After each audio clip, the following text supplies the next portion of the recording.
6 things you want to avoid if you're decorating your own home, but you want it to look like you used a designer. And you're going to want to stay to the end because really the last one is the most important thing that I want to drive home today. I want to give you an example of each one of these things at my own home. Don't buy something that can only be used in one place because you're going to move, you're going to want to switch things up, and the things that you find that you really love over time are things that you can use in multiple places. Something that I bought that can be used in multiple places is the coat rack that I found. I've used it in my kitchen and I've used it in my living room. The credenza that's in my living room, I've used it to put the TV on. I have a sofa table that's a drop leaf table. I've used this thing at least 6 different places in my house. So that gives me the ability to move my things around and make my spaces look different over time. Don't buy things that are not going to work with your color palette. And this is a great way to save money.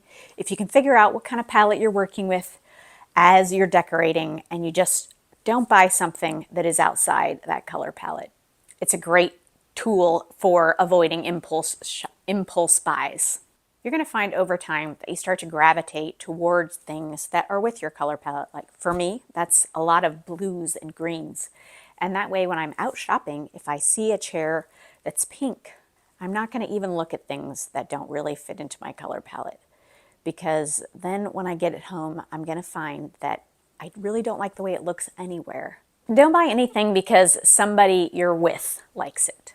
I've definitely fallen prey to this myself when I've been thrifting with my mother and she picks up something that looks like her style and is like, oh, this would be perfect for your house.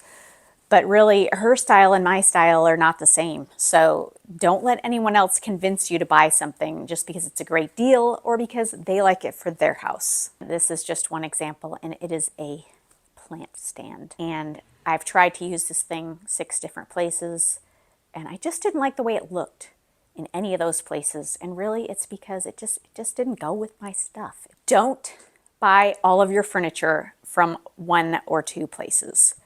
This is something they really teach you in design school. In fact, you lose points if you do this, is they want you to pick your things from a wide variety of sources because you really don't want people to walk into your house and go, oh, this looks like the Pottery Barn catalog. Or, oh, this looks like, you bought everything at IKEA. So you want to mix it up, mix up old, mix up new, mix up where you're buying things from because that gives your home a more curated look.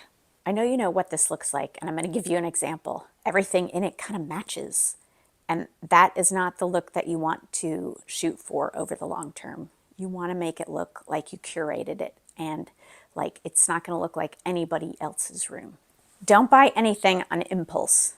I always like to leave it sitting in my cart or leave it sitting in my brain for at least 24 hours to think about it because sometimes we see something and we just buy it and then we regret it later.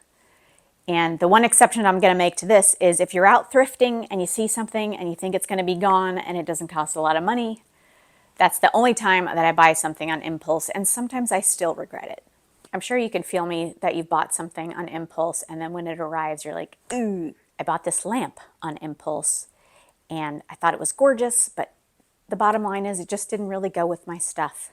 And I tried it in so many different places and it was really expensive and impossible to return. So with furniture or big bulky items, they're expensive to return.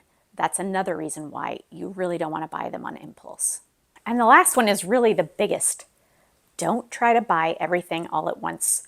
We've gotten so sucked into this immediate gratification mindset where we want to decorate our living room, we want it to look perfect in a week. That is not how decorating works. That's not how life works. Your space is going to change and evolve over time, and you want it to do that because you really want your rooms to be a collection of things that you like, and you don't build that in a short amount of time. So don't expect that. I have a lot of people ask me to help them decorate a room, and they want to do it before someone's coming to visit or before the holidays. But the thing about decorating is that you never really stop doing it. It's a continuous process where, you're constantly tweaking your room and adding to it and taking things away. And that's one of the things that's fun about it. So you really need to learn to enjoy the process of making your home look better over time. It's never going to be finished. It's just going to keep getting better and better.